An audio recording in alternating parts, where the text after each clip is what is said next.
37 teorias. Então, aquela história do Moisés, né? O que aconteceu com Moisés? Ele tinha a cobra dele, né? E tinha as cobras lá do faraó. Então, a cobra do Moisés comeu as cobras do faraó. Dessas 37, elas vão ter que se comer. Então, quer dizer, o que tem que ficar claro é que você participar da luta de ideias. Então, eu acho que a geração atual, ela tem que saber claro os diferentes modelos que tem e como participar da luta de ideias. Isso que eu acho que é importante. Então, por exemplo, essa coisa da teoria de Gage, aí não linear, bom, o que acontece é o seguinte, por exemplo, na minha opinião, eu defendo a sua opinião, ela vai comer as outras teorias. Já comeu. As não lineares, né? Já comeu.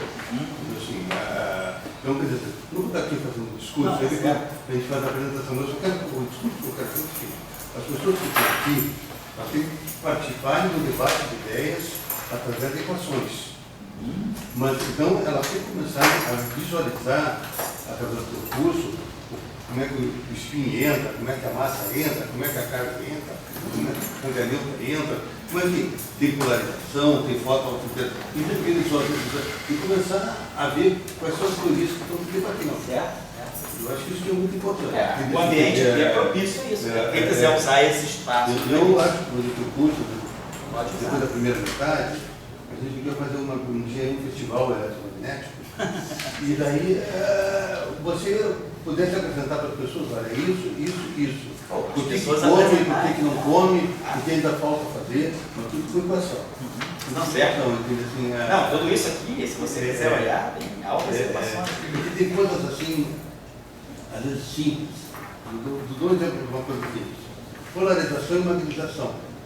As equações de Maxwell não conseguiram incluir a polarização e magnetização. Da matéria, não. E é uma coisa que desde 1910, fenômeno lógico. Tem isso. Então, sempre nasceu o eletromagnetismo por isso. Mas por quê? A gente estava falando, olha, porque as equações de Maxwell, elas não olham a matéria microscopicamente. Mas, digamos, daí, só para colocar assim, quais são desses modelos, aqueles que, a partir do eu entendo o eletromagnetismo, uma coisa determinada, para a invariância da luz e conservação da carga elétrica. Qualquer coisa disso pode fazer um modelo. Daí, esse modelo que tem a polarização e a magnetização derivada de Gage, não tem. Eu acho que essas coisas são difíceis dos alunos observarem, mas tem que ter esse debate. Eu acho que eu só estou querendo fazer esse discurso. Eu acho que a geração atual tem que fazer o seguinte, quer dizer, a questão grande da física é o debate de ideias, existe um grande domínio do fato de física. Você fica falando, supercódigo. Para mim nada, para esse cara aí, o Zé Sotecast, o cara ele não tem supercódigo para ele. Ele tem lá, fazendo o disparador dele, andar mais rápido. E tem alguma história aí que a gente tem que ter. Então, eu quero dizer que existe muito hoje em dia na física essa questão do domínio do fato. As pessoas são obrigadas a fazer certas coisas e de repente ela tinha capacidade de fazer outras. Certo. Então, eu acho que isso é a mensagem que eu quero colocar. Tá certo. Aqui no curso não tem vale escapes, não tem perda de bolsa, então, como eu falei, o espaço é livre. Se o cara quiser escolher a direção que ele quiser para trabalhar o que ele quiser dentro do eletromagnetismo, que pode ser o eletromagnetismo da quinta essência, da constelação de não sei o que lá, da Alfa do Centauro, aqui é um espaço para isso. Talvez seja um dos poucos momentos na vida que vocês vão ter. Não vai ser fácil colocar esse artigo, certamente, no Physical Review dele, nem colocar, talvez, no Nature. Mas, vamos, se a gente quer desenvolver ideias e quer perceber o contexto e debater o contexto dentro de um ambiente de eletromagnetismo, eu estou oferecendo essa oportunidade, tá dentro do meu curso, né? Pode ser até, não sei exatamente o que eu queria, vai atrapalhar o programa, pô, dane-se o programa, não tem nada de programa. O programa aqui é entender as coisas, a gente quer fazer física, o programa aqui não é cumprir uma agenda que a CAPES determina, capítulo 6 ou capítulo 12 do Jales, não é esse o programa aqui. O programa aqui é construir pessoas que vão pensar no eletromagnetismo a partir dessas provocações aqui. Mas não significa que essas são as provocações que vocês têm que seguir. Se alguém sair daqui o unificador desses 36 eletromagnetismos, né? Se eu dou proposta de dissertação em unificar tudo isso aqui, melhor ainda. Tá? Então o ambiente é esse. E o Dória está ajudando, eu acho, a colocar essa questão. Bom, depois tem outras eletrodinâmicas que eu coloco aí, estocástica linear, eletrodinâmica de Weber, que é semi-relativista, eletrodinâmica galileana também, interessante. interessante, tem artigos saindo sobre isso. Na França tem um grupo muito forte sobre essa eletrodinâmica galileana, eletrodinâmica supersimétrica, que é onde aparece o fotino, então é onde aparece, talvez, a partícula seja uma das possíveis fontes de matéria escura, né? Eu sei que muita gente não acredita, né, no que seja supersimetria, da maneira que ela é, mas existe uma formulação, quer dizer, uma possível braço, né, supersimétrico dentro da eletrodinâmica. Eletrodinâmica com a anisotropia de escala. Essa anisotropia de escala pode estar medindo alguma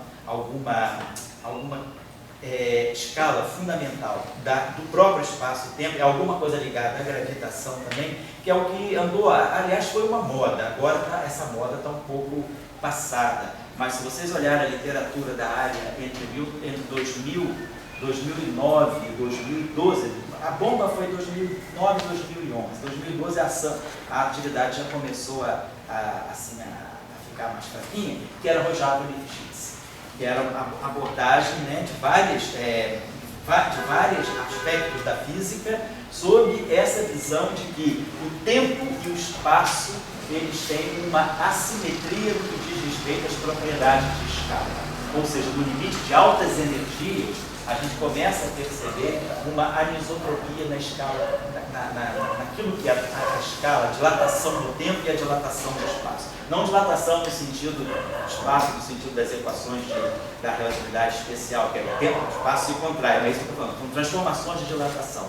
Quer dizer, a altíssimas energias, a gente acredita, se eu estou a altíssimas energias, eu estou indo a distâncias muito curtas, então a simetria de escala começa a ser uma boa simetria. A física deve ser independente da escolha de escala quando eu estou a energias muito altas ou a distâncias muito pequenas. E o que essa proposta dessa eletrodinâmica diz é que talvez a escala no tempo não tenha que ser igual à escala no espaço, como diz a relatividade especial. Então, no fundo, essa eletrodinâmica baseada nessa ideia de Rojava e Lifshitz, esse Rojava é uma pessoa bem mais recente, esse Lifshitz é o Lifshitz do Landau mesmo, mas ele não participou disso, já estava até morto, o Lifshitz morreu na década de 90, é porque esse Rojava, né, se escreve Rojava, mas se lê Rojava, esse Rojava, ele partiu de um trabalho sobre invariância de escala, fenômenos críticos, lá do Landau e do Lifshitz, final da década de 40, se inspirou naquele trabalho e trouxe isso para o ambiente da gravitação.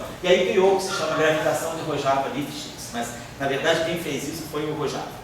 O Lifshitz ele entrou apenas como elemento histórico nessa construção. Depois temos a eletrodinâmica axiônica, que é uma eletrodinâmica bastante atual, que diz que ela tanto está ligada à interação forte, né, que tem a QCD, o áxion, que é a possibilidade de que esse áxion esteja por trás do momento de dipolo elétrico do nêutron. O nêutron é nêutron, né, mas ele tem quartos, né? O DD, então ele tem uma estrutura com duas cargas, menos um terço, e uma carga mais dois terços. Então ele tem um dipolo elétrico. O dipolo elétrico do nêutron é muito pequeno, como reproduzir esse resultado pela QCD? Então isso é feito usando a ideia de áxion. Esse áxion acabou entrando em outras áreas da física. Quando se fala de matéria escura, um dos candidatos mais fortes à matéria escura é o áxion, e tem ligação desse áxion, hoje se construiu a eletrodinâmica axiônica também. Essa eletrodinâmica axiônica, vamos falar sobre ela aqui no curso. Essa eu vou querer devotar um certo tempinho a ela, porque ela está muito ligada à formulação dos isolantes topológicos. Então, é uma eletrodinâmica bastante atual, que vale a pena compreender. E ela é interessante porque ela é não linear também. Então, as equações de Maxwell não são lineares nessa formulação aqui. Ela está ligada a efeitos como birrefringência do vácuo, quer dizer, a luz que se propaga com velocidades distintas de acordo com a sua polarização. Se a luz é polarizada pela direita e pela esquerda, as velocidades são distintas. Isso é um efeito do próprio vácuo. Tem esse experimento que está sendo feito na Universidade de Padua, na Itália, o PVLS, né? Que é a polarização do vácuo por laser. Tem um experimento alemão, que é o LSW, que é o Light Shining Through a Wall, que é um experimento importante também, que tenta medir possíveis desvios de linearidade do eletromagnetismo, e botando agora, mais recentemente, a formulação dos isolantes dos supercondutores topológicos. Tem a chamada eletrodinâmica escondida, através desse conceito de parafótons, que também é um conceito que entrou a partir do modelo padrão, uma física além do modelo padrão. O fato das interações poderem estar unificadas, o fato de eventualmente existir uma grande unificação, pode fazer com que o eletromagnetismo nosso, né, receba algumas influências de um setor de objetos chamados parafótons. O que são os parafótons? Os parafótons são objetos de spin 1, como os fótons, são neutros, são partículas vetoriais neutras, eletromagneticamente carga zero, porém com uma pequena massa. É um fóton com uma massa extremamente pequena, na faixa de 10 a menos 4, 10 a menos 6 elétrons-volts, é como se fosse um micro-elétron-volt de massa. Mas esses parafótons podem se acoplar com a matéria escura. Então, é uma formulação que tem para quem acredita que haja matéria escura. Então, a matéria escura não tem interação eletromagnética usual, mas pode ter interação com esses parafótons. Depois, essa eletrodinâmica axiônica que eu mencionei aqui, ela pode ser formulada a partir de Kaluza-Klein, 5 dimensões. E aí tem quem acredita aqui no grupo do Constantino, que trabalha com dimensões fractais, né, com essas chamadas fracionalidade do espaço-tempo, como seriam as equações de Maxwell num mundo fractal. Como é que fica a divergência de E? O que é divergência no mundo fractal? Divergência no mundo fractal é uma derivada de ordem, por exemplo, 1/3. O que é tirar a derivada 1/3 de uma função? O que é tirar a derivada 1/2 de uma função? O que é a raiz de uma derivada? Então, quem trabalha com dimensões fractais se coloca essa questão também. Será que o mundo eletromagnético pode ser reformulado em dimensões fractais? Tem a formulação da eletrodinâmica com dimensão fracional também, que é uma dinâmica fracional, que é uma outra coisa. A dimensão não é fractal, a dimensão é inteira, mas os operadores diferenciais é que são fracionais. Na engenharia existem muitas abordagens para certos fenômenos a partir da dinâmica fracional. Isso é muito comum na engenharia. Os engenheiros estão muito ligados, tem um grupo grande de engenheiros que trabalham com dinâmica fracional, não dinâmica fractal. E aí a eletrodinâmica fracional é matéria, tem até livros aí, tem livros especiais sobre esse assunto aí. O assunto é muito debatido porque é uma questão matemática também.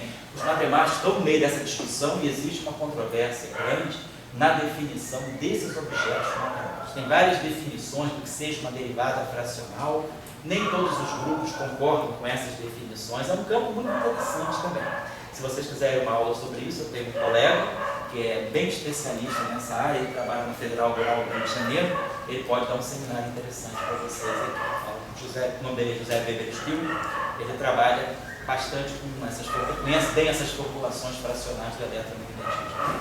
Depois, indo para o mundo de dimensões mais baixas, como a matéria condensada nos tem indicado, né, a partir da evolução de novos materiais como grafeno, efeito Wald-Spin, spintrônica, todos esses materiais supercondutores altos de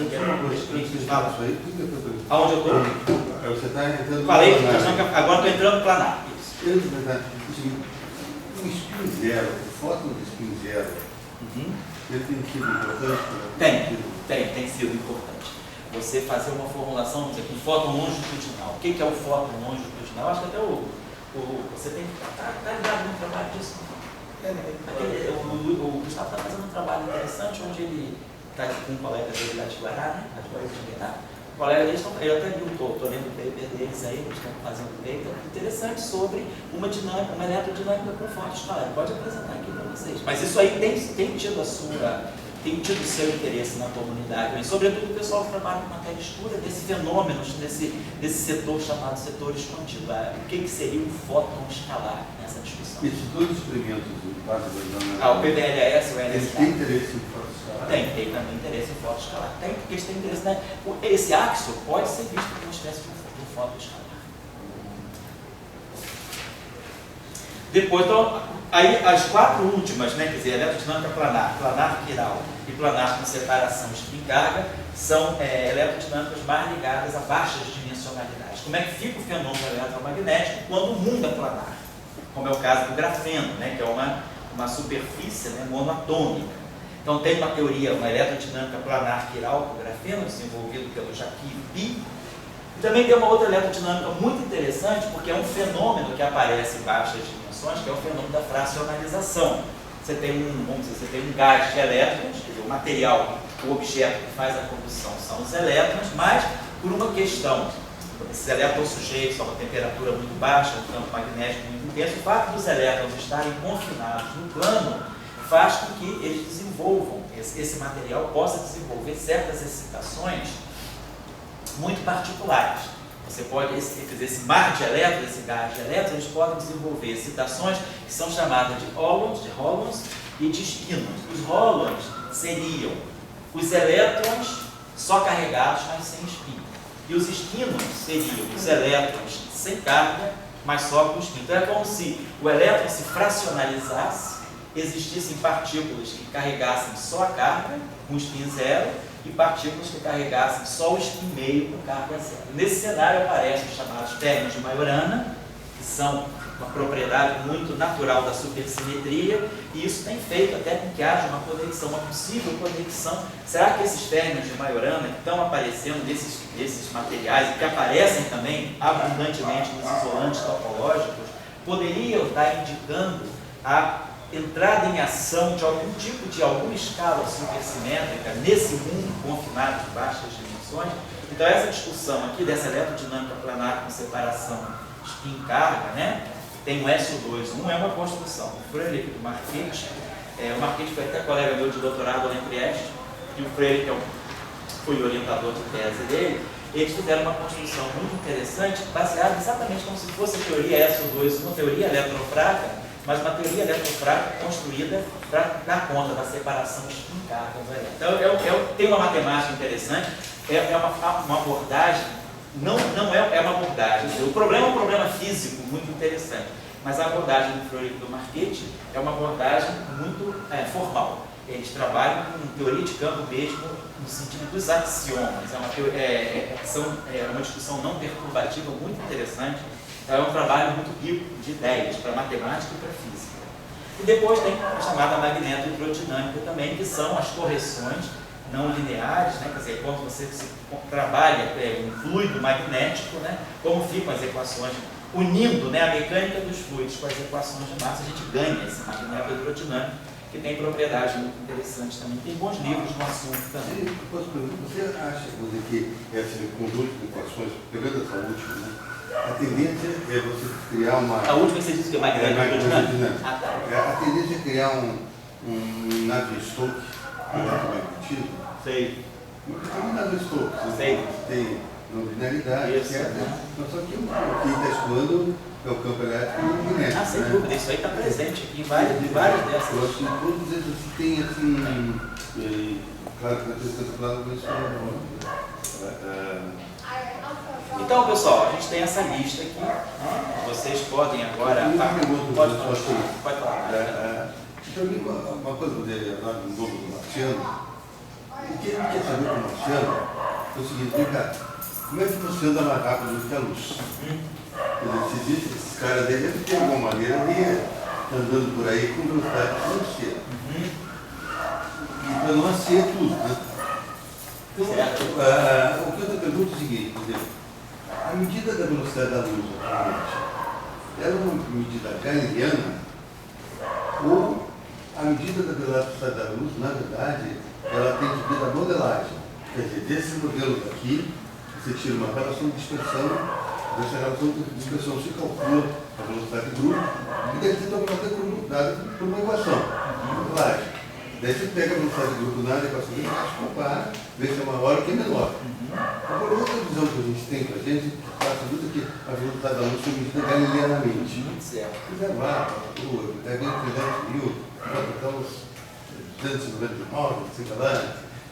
Então, eu te pergunto o seguinte: para mim, o centro da discussão marciana é a questão da velocidade da luz. Sim. Então, para a gente tentar construir um esquadrão, a gente teria que ter uma relação de dispersão nova, com a velocidade possível acima de C, ou essa medida galileana diz: olha, acabou, você não vai ter, se botar acima de C, está errado. Fez acima de C no vácuo. Claro, acima de C no vácuo. A dispersão também no vácuo. Dória, vamos dizer o seguinte: depende. Então, eu só quero dizer essa coisa do galileano e da modelagem. Aonde vem a velocidade da luz? Depende, vamos dizer, da abordagem que você está colocando. Por exemplo, é possível você dar algum sentido a uma física supraluminal, né? Ou será que todos os sinais têm que necessariamente se propagarem no vácuo com velocidade menor ou igual a da luz? Ou faria sentido você ter uma física supraluminal? Então, numa abordagem macroscópica, o que a gente compreende aí dos estudos da literatura é que numa abordagem macroscópica, você sempre espera que a física consistente seja física abaixo da velocidade da luz ou com a velocidade da luz. Mas, do ponto de vista microscópico, existem vários estudos, várias formulações que mostram que você pode ter uma física, agora, microscópica, eu digo, está levando em conta a mecânica quântica. Então, se você tem agora, se você leva em conta a propagação da luz em sistemas de mecânica quântica, você pode ter uma física razoável, você pode ter, por exemplo, um sinal, quer dizer, você pode ter um evento físico normal se propagando com velocidade maior do que a da luz numa certa escala de tempo, que é uma escala de tempo talvez compatível com o nível de precisão que você tem de medir a escala do tempo. Isso faz uns 20 anos, mais ou menos, ou cerca de 25 anos, na década de 90, início da década de 90, eu acredito que foi 89, 90. Saíram trabalhos interessantes sobre sistemas biofísicos, por exemplo, na própria fotossíntese, em que, quando você tem efeitos que aí foram coisas medidas, efeitos de tunelamento do elétron na molécula de clorofila, você pode ter essa velocidade de tunelamento ser uma velocidade maior do que a da luz. Você está falando de um sistema físico. Só que esse sistema físico está num processo virtual, que é o processo, vamos dizer, típico da mecânica quântica e fora da mecânica. Não é um processo galileano. Você estaria com energia cinética negativa. Mas você, você tipicamente tem um fenômeno aí que se propaga com velocidade maior do que a da luz. Então, eu acho que quando a gente coloca, vamos dizer, dentro dessa visão, a relatividade especial, o eletromagnetismo, a medida da velocidade da luz, a gente está sempre se referindo a um eletromagnetismo macroscópico. Aí você sempre vai realmente, não tem um exemplo em que você consiga dar consistência à propagação de sinais com velocidade maior do que a da luz, levando em conta efeitos de causalidade. Agora, em sistemas microscópicos, isso aí é objeto de estudo, é objeto de debate também, mas é objeto de estudo. Tem uma linha de trabalhos muito interessante, eu tenho as referências comigo aqui, que foi iniciada no início da década de 70, pelo Yefimov, da Rússia. Depois essa discussão vem sendo retomada mais recentemente também, mas ele desenvolveu uma série de modelos físicos interessantes em que você pode dar um sentido físico, você não viola a causalidade, mesmo que você tenha sinais que se propaguem com a velocidade maior do que a da luz. Agora, para isso você precisa criar uma prescrição. O que você define como uma medida física dentro desse contexto? Mas o que eu estou querendo colocar dentro da tua pergunta é que essa ideia, a física supraluminal é necessariamente uma física que viola a causalidade e que viola princípios fundamentais da física, eu estou dizendo que não necessariamente. Você tem exemplos de sistemas em que isso pode acontecer. Claro, mas aí você tem que repensar aquilo que você chama de uma medida física. Do ponto de vista macroscópico, o que a gente sabe é que a relatividade especial funciona bem. Você espera ter velocidades de grupo, pelo menos velocidade de grupo. Velocidade fácil, não, mas velocidade de grupo sempre menores ou iguais à velocidade de grupo. Eu acho que num curso, não sei se foi no curso de 2013. Tem algum que tem relação de dispersão? Da velocidade maior que a da luz? Tem vários exemplos aqui. Velocidade de fase. Velocidade de grupo. Não, todos esses exemplos que eu... só essas eletrodinâmicas fractais e com dinâmica fracional, essas duas aqui, nitidamente a gente pode ter velocidade de grupo mesmo maior do que a velocidade da luz. Mas todas essas aerodinâmicas não lineares que eu estou listando aqui, todas elas, as velocidades de grupo, quando você pega d ômega, d kappa, na relação de dispersão, você sempre vai calcular a relação de dispersão, e aí quando você vai fazer a derivada, vamos dizer assim, o d ômega, d kappa, assim, vamos colocar. Então essas velocidades, essas componentes aqui da velocidade de grupo são todas menores do que c. Então, os modelos que eu vejo, que eu conheço da literatura, que podem dar velocidades supraluminares são essas eletrodinâmicas fractais e fracionais. Esse modelo que eu coloco, você pode ter velocidade. Pode ter velocidade supraluminal também, Então, vamos ver, quando você der um seminário, a gente pode ver, tá legal. Tá bom, pessoal? Então, a gente tem uma lista grande aqui que vocês podem escolher ao longo do curso, aí, mais ou menos em que direção caminhar, mas não precisa também ser isso, porque vocês podem buscar outros assuntos interessantes aí dentro do eletromagnetismo. Agora, o que eu pretendo fazer? Oi? Festival. Oi? Festival. Vamos ver, vamos marcar uma data aí, vamos ver. Lá para o meado, depois, assim, talvez lá no final do curso. Isso, lá no final do curso, lá no final do ano, talvez novembro, a gente pode escolher um sábado aí, fazer aí um sábado, um workshop aí, um sábado aí, com algumas discussões sobre isso. Só queria colocar para vocês o seguinte, todo mundo que está aqui, né, mas assim, a questão é, não tenham vergonha, todo mundo que está aqui acha que domina bem a formulação covariante em espaço de Minkowski, ou tem alguém que não conhece isso bem, o ambiente, você, então basta ter um. Então nós vamos trabalhar isso, certo? Vamos começar o curso trabalhando nessa discussão aí. Pode assim, já que aparentemente só tem eu, não, mas posso... a Amanda também está se... Pô, então quebrou o argumento. Não, porque o curso é feito para vocês. Quem sabe mais pode aprender mais, ou pode também colocar questões melhores na aula, vai levantar o nível da aula. Quem sabe, mas aí eu acho que é importante, porque o momento de, talvez, se é uma coisa que não é vista na graduação, o momento de ver é agora. Então, só para colocar vocês o seguinte, nesses cursos de eletromagnetismo que estão no professor global, vou colocar aqui, né? Desses cursos de eletromagnetismo do professor global, talvez o melhor deles, para quem quiser começar já a ver a formulação covariante, seja esse aqui de 2013, o 2013-1. Tem lá tem também em outros lugares aqui, mas eu acho que o melhor lugar é que eu acho que aqui eu consegui resumir melhor, assim, consegui fazer de uma maneira até mais enxuta, né? Então vocês podem olhar por aí. Mas eu vou começar o curso então, trabalhando com vocês a formulação covariante de espaço de Minkowski. Quem já sabe não precisa nem vir a aula, vai estar gravada, né? Mas eu vou trabalhar isso de uma maneira um pouquinho mais rápida, não vou trabalhar tão devagar, porque tem esse material todo de apoio, além dos livros, é claro, dos bons livros, né? Até que no Jackson, capítulo 11 do Jackson, que é o capítulo de relatividade especial, dessa edição da segunda ou da terceira edição, está muito bom lá, a formulação covariante lá, está bem feita no Jackson, mas tem isso e tem em muitos lugares, né? Tem um outro livro que eu gosto muito de eletromagnetismo, que é o livro do professor Baruti. Qual Baruti? Vou colocar aqui, esse livro é ótimo. É um curso de, acho que é clássico, fluidos e eletromagnetismo. É alguma coisa que envolve eletromagnetismo e campos clássicos. Esse livro está disponível em nossa biblioteca. É muito bom. Esse livro aqui é excelente, sobretudo para o estudo das funções de Green. Ele faz isso muito bem e também para na formulação covariante. Mas a necessidade, eu vou fazer isso no curso, mas assim, se alguém quiser uma fonte boa, esse livro do Baruti é um livro muito bom. Ele foi professor da gente lá em Trieste, ele era um excelente professor. O livro dele é extremamente pedagógico, muito bom. E ele faz essa discussão de formulação covariante também muito bem.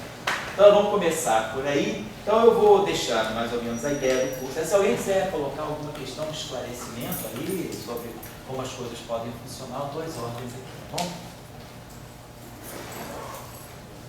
Alexandre, tem alguma coisa aí? Você está inscrito, você não precisava fazer esse curso, você já fez mês passado, né? Está só assistindo o vídeo, né? Tá bom. Bom, então pessoal, a gente vai comentar. Agora só eu estou com um probleminha que é o seguinte: dia 26 de 19. Dia 26 e dia 27 eu vou estar fora. Fica lá em Guará. O pessoal vai fazer um workshop sobre férmions, etc., teorias fermiões, e pediram para dar um mini curso lá. Então, dia 26, quarta-feira que vem, não vai ter aula. Então eu vou fazer o seguinte, eu vou deixar esse material, quem quiser ir começando a ler, mas no sábado, dia 30, sempre que eu falto aula, eu tento jogar aula de reposição no sábado. Dizendo que não precisam vir, porque quem não puder vir no sábado, não quiser vir no sábado, a aula vai ser gravada. Então eu vou fazer aula de reposição, já anunciando aí para vocês.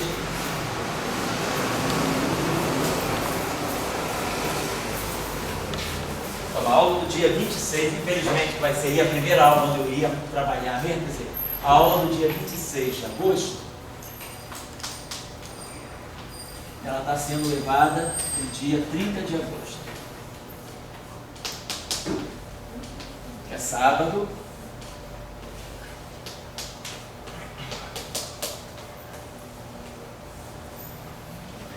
10 horas.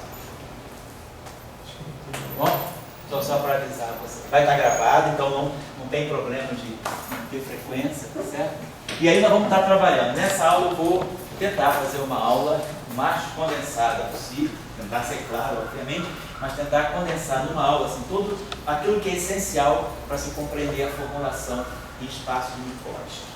E aí já vou começar, a gente vai trabalhar aqui desde o início já com as representações do grupo de Lorentz. Então vai ser importante aqui a gente ter dedicar um certo tempo ao estudo do grupo de Lorentz, que também está feito nesses cursos todos aqui. Quase todo curso meu a gente tem um momento que a gente passa, mas esse curso aqui eu acho que eu consegui, deu tempo da gente organizar melhor, até por causa da plateia, que quase ninguém sabia, então eu tive que dar mais detalhe e aí ficou bem organizado. Então, mas eu vou fazer aqui com vocês o grupo de Lorentz, porque aí a gente vai partir daí para a construção do eletromagnetismo.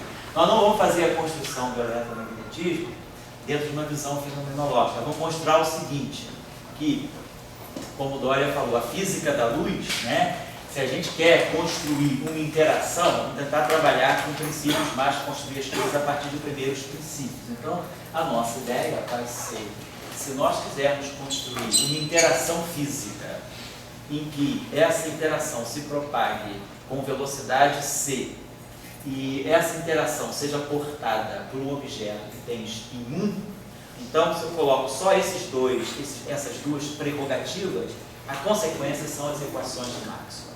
Então as equações de Maxwell elas saem naturalmente de primeiros princípios. Claro que historicamente não foi isso que aconteceu.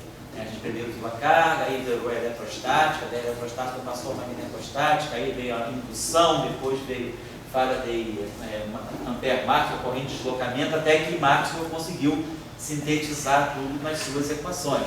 Mas a questão é, se nós não conhecêssemos as equações de Maxwell, mas se nós conhecêssemos que na natureza existe uma interação que é mediada, que é portada por uma partícula de spin 1 como fóton, e massa de repouso zero com velocidade da luz, a consequência, essa interação, ela tem que necessariamente ser dada pelas equações de Maxwell. Então a gente vai trabalhar um pouco dentro dessa visão mais construtiva, que a ideia do curso é a gente aprender a desenvolver a habilidade de construção de modelos, de modelagem, né, a partir dos fenômenos, tá certo? Então eu vou despedir de vocês, deixo vocês, então, se quiserem fazer alguma pergunta agora, de esclarecimento sobre o método de trabalho, é isso aí, tá? Eu vou deixar uma tarefinha, então, para vocês pensarem, tá? Já começo só deixar uma tarefinha para vocês trabalharem.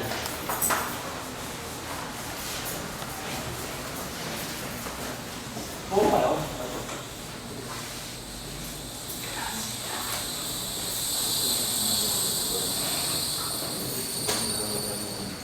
suponhamos o seguinte, que eu tenha dois conjuntos, então vou dar só uma tarefa aí para vocês começarem a dar uma inibição ao processo.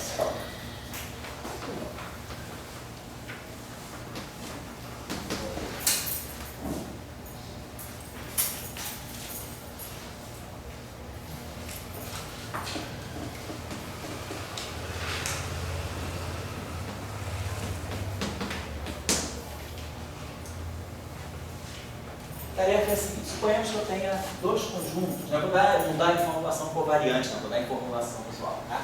Eu tenho dois conjuntos de potenciais. Você tem um campo escalar, quer dizer, um potencial escalar, né? E um potencial vetorial. E eu esteja dizendo que está legal, esses dois potenciais eles constroem os campos elétricos e magnéticos do ar, menos gradiente de φ.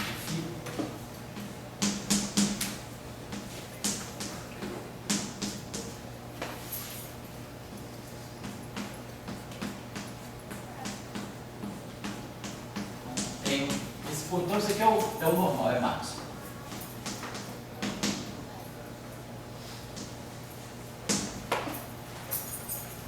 Agora, paralelamente, né, conjuntamente a isso, eu tenho um outro setor aqui. O setor que eu tenho vou botar depois de duas coisas. E um ar aqui.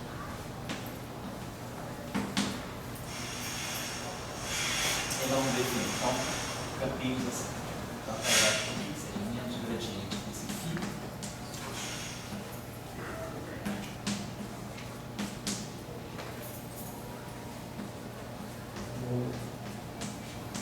Então é como se eu tivesse aqui quase que uma réplica, uma sombra do campo eletromagnético. Isso aqui, vamos chamar isso aqui. É como se fosse uma astrolinha. Tá?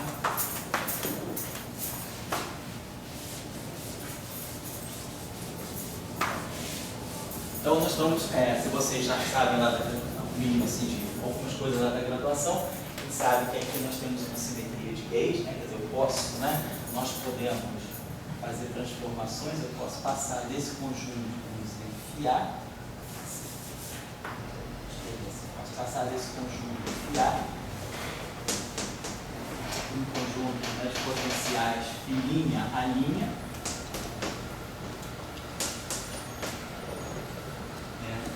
onde fininha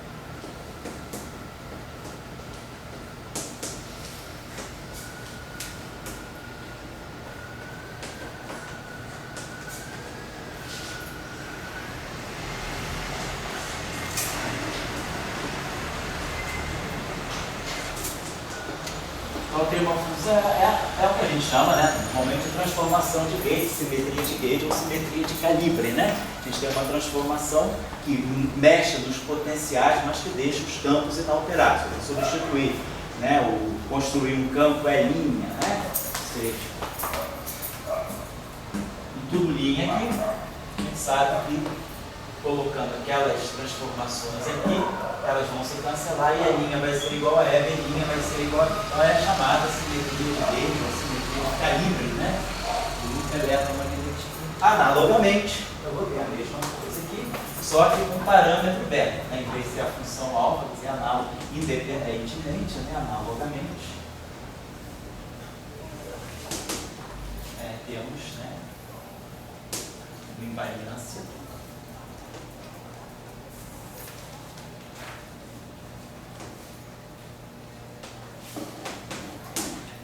Neste setor.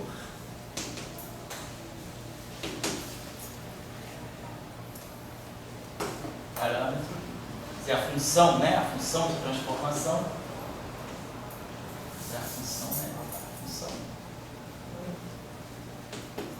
de gauge, em vez de ser alfa, é uma função beta de x. Uma beta de x. Vai ser a mesma coisa. Vai ser paralelo igualzinho, só que para fim de aliar pequeno. Então a gente está colocando essa espécie de duas simetrias. Para quem já conhece um pouquinho, né? Eu estou tentando fazer uma formulação que tem uma simetria que a gente chama de simetria 1 vezes 1. Então tem duas simetrias, né? Essa aqui ligada ao parâmetro alfa e essa aqui ligada ao parâmetro beta. Obviamente, eu devo estar esperando que aqui deva ter uma equação de continuidade associada a algum tipo de carga e aqui uma outra equação de continuidade associada a outro tipo de carga. Vamos colocar aqui a seguinte construção. Então, digamos que eu tenha algo desse tipo assim. Então, as equações agora, vamos colocar aqui as equações de carga.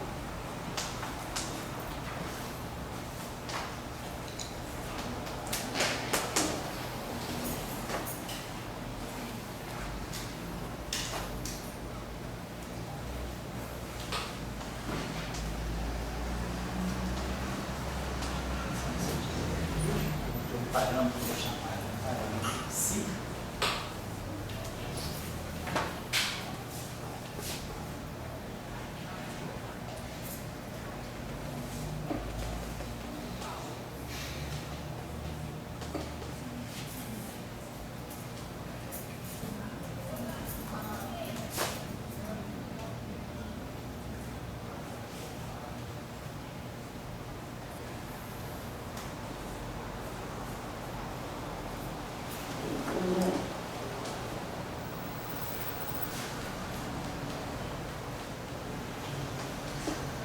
Campo, vamos ter que ter uma equação para isso. Uma equação que dê divergente rotacional desse, divergência rotacional desse, divergência rotacional desse, divergência rotacional desses dois aqui.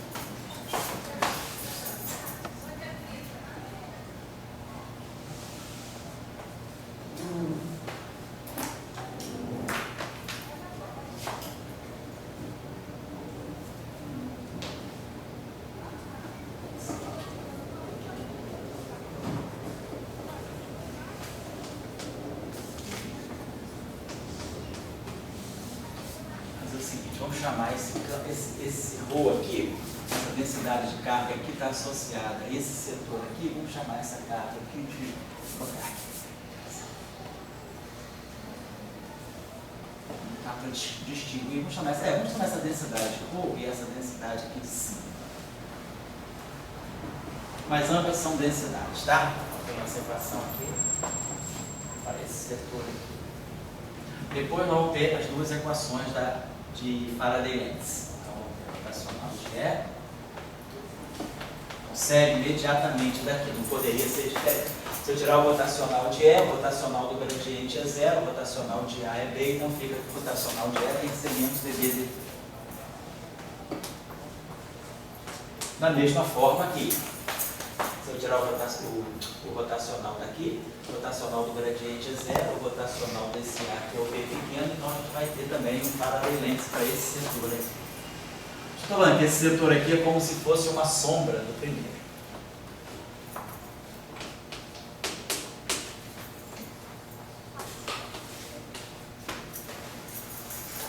Então, aqui são as equações de Gauss, aqui as equações de Faraday-Lenz. Agora vamos ver esse Gauss do magnetismo.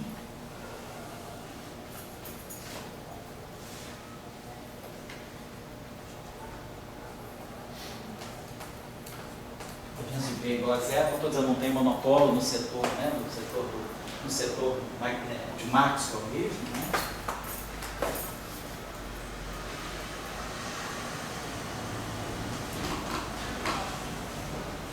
E aqui também, né, a divergência de B tem que ser zero, porque se eu tirar a divergência aqui, a divergência do rotacional é zero, se eu tirar a divergência aqui, a divergência do rotacional é zero. Então essas equações são equações que a gente chama de equações, são identidades, são as chamadas identidades, né, de Bianchi, por causa da própria, em termos dos potenciais. Então, quer dizer, em termos de campos, essas equações têm um significado. Em termos de potenciais, elas são identidades. Eu tirar o divergente aqui, automaticamente dá zero. Tirar o divergente aqui, automaticamente dá zero. Tirar o rotacional aqui, automaticamente dá dA, menos dB/dt. Então, esses dois, como está essas duas aqui, esses dois conjuntos aqui, eles vêm da própria expressão dos campos em função dos potenciais. Deixa eu colocar aqui.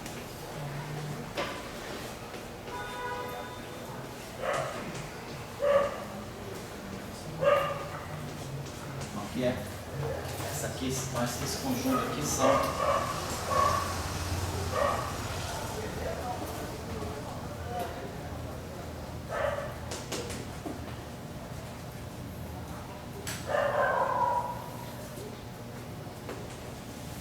em termos de potenciais, elas não dão informação, mas em termos de campo, elas dão.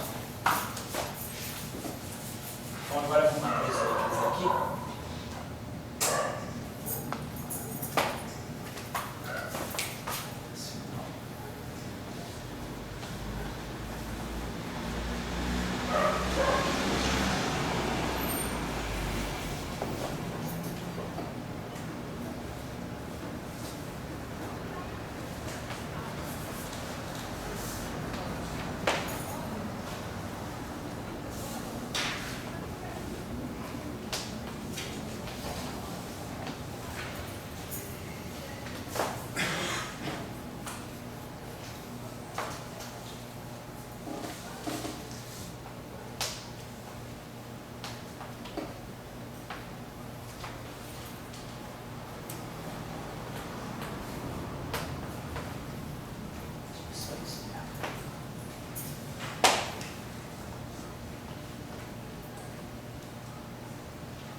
fazer o seguinte aqui, eu vou chamar, perdão aqui, o que eu estou chamando de epsilon0 são as propriedades do usuário, vamos chamar esse cara aqui, não vamos chamar de epsilon0, vamos chamar esse cara aqui chamar ele de um epsilon. Esse aqui eu vou chamar de 1. Aqui eu tenho chamado de signo, então esse O e esse J estão ligados aqui, e aqui eu vou chamar de uma outra, vou chamar esse aqui de uma corrente, eu vou chamar de uma corrente J maiúsculo, vamos botar assim. Então esse J, esse signo, então tem dois tipos de densidade de corrente, dois tipos de densidade de ar. Então nós temos esse tipo de equação aqui. Esse psi aqui é um parâmetro, né? São parâmetros aqui, parâmetros reais, vou colocar assim, esse aqui também é um parâmetro real, esse aqui é outro parâmetro. Esse aqui é. Então, tem esse conjunto de equações aqui.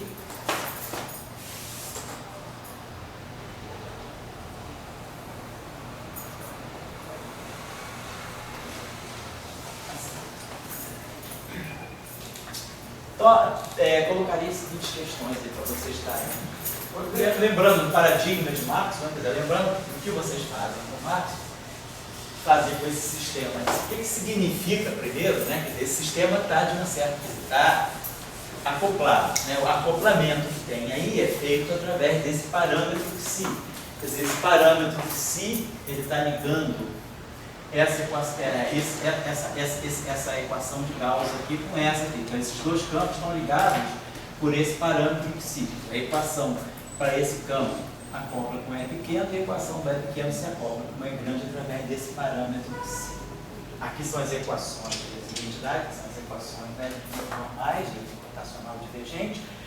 E aqui é a mesma coisa, esse campo B, ele está, quer dizer, aqui é o normal de Maxwell. Aqui agora é o acoplamento da corrente de deslocamento do outro setor em cima desse setor. E aqui vice-versa. Esse carinha aqui está acoplado com esse campo elétrico aqui e acoplado com esse aqui, por essa aqui.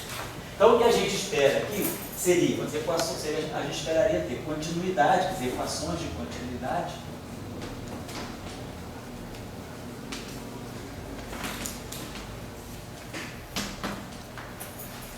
Para os setores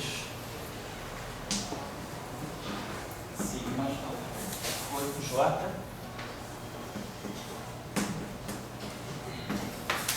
sigma.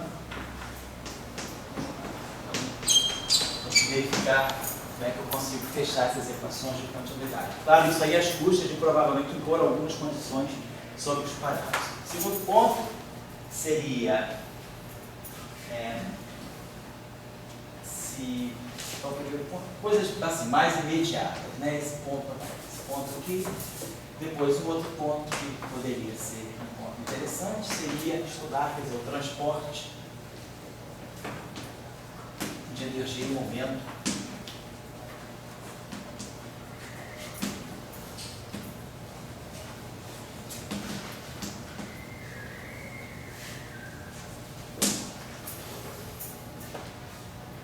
Transporte de energia em momento dos campos, né? Do conjunto de campos.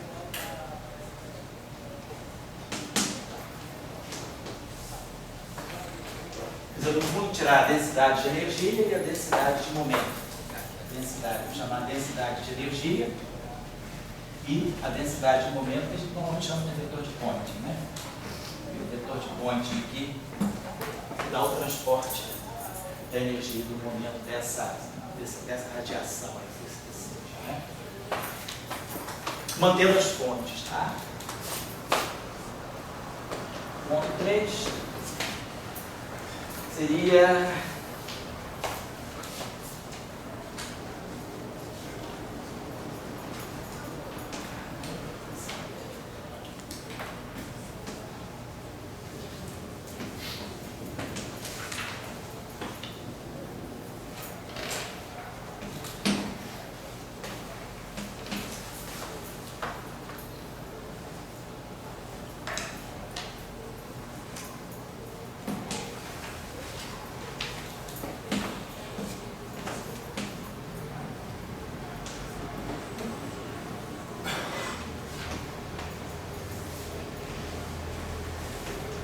ou seja, chegarmos a chamada densidade de força total.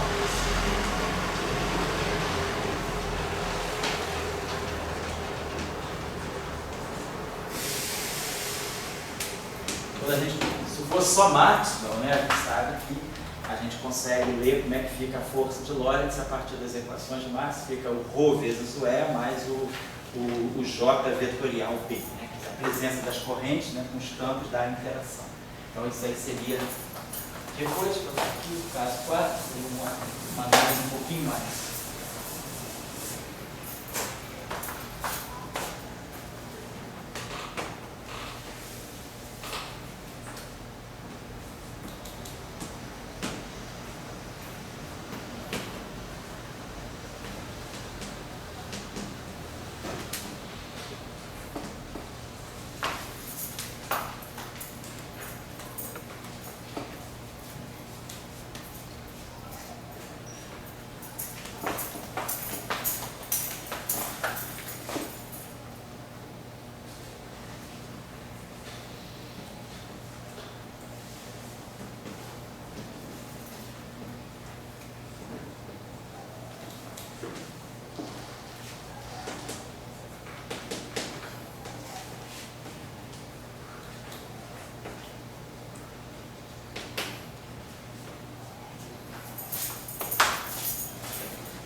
Estou dizendo que a densidade sigma é zero. Não tem carga no outro setor, mas tem uma carga apenas do setor, do setor maxwelliano.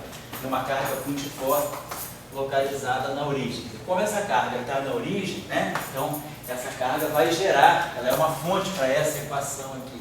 Agora, o quanto, né, essa fonte pode gerar campo é grande, campo é pequeno. Vamos colocando aqui isso dessa forma.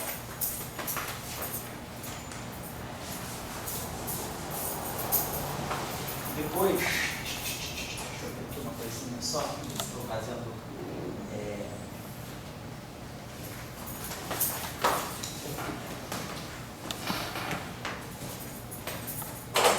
Pergunta que a gente coloca aqui é os parâmetros.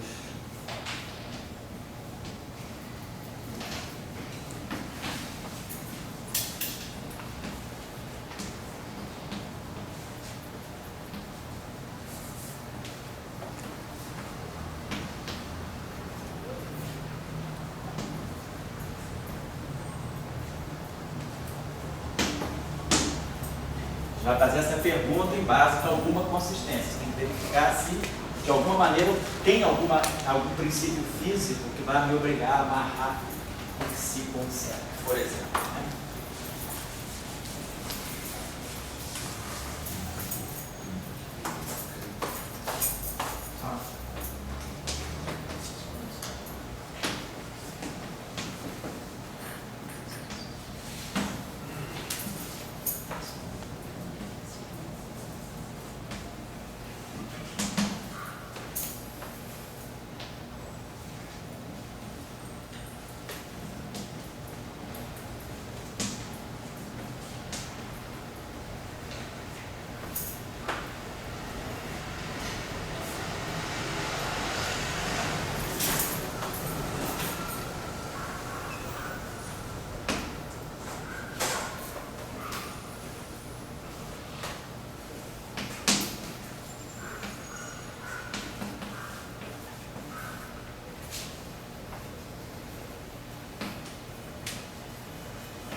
A pergunta é, vocês estão observando que eu tenho divergência de E grande, tem divergência de E pequeno, tem rotacional de, tem divergência de E pequeno, tem divergência de E grande, tem rotacional do V grande, quero sentir isso, quero sentir isso só um detalhe, assim, perdão, vamos corrigir aqui, para poder aumentar aqui a bateria rotacional desse D aqui, desculpa, que eu deveria ter alguma coisa que seria si aqui, rotacional, perdão, corrijam aqui por gentileza.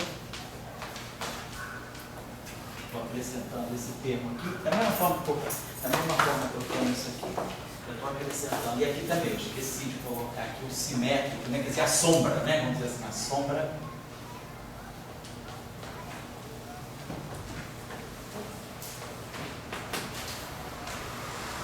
Perdão, corrijam, tá? Então, aqui esse termo. É como se eu tivesse sempre esse campo, um é a sombra do outro, né? Eles estão sempre apresentando juntos aqui dessa forma. Então a pergunta é se isso é apenas assim, um efeito, né? Apenas um efeito dessa modelagem, ou se isso aí é um fato mais intrínseco. Será que existe algum aspecto físico ligado a alguma conservação a essas cargas que faça com que esses dois sistemas nunca possam se desacoplar? Essa pergunta aqui é uma pergunta um pouquinho mais sutil, um pouquinho mais, assim, vai pedir um pouquinho mais de percepção do que está em jogo, certo? Então, é uma questão simples, assim, vamos dizer, um conjunto simples de equação, não estamos muito afastados de Maxwell, né? E aí, claro, como todo bom trabalho de física, a gente tem que terminar com uma interpretação, né?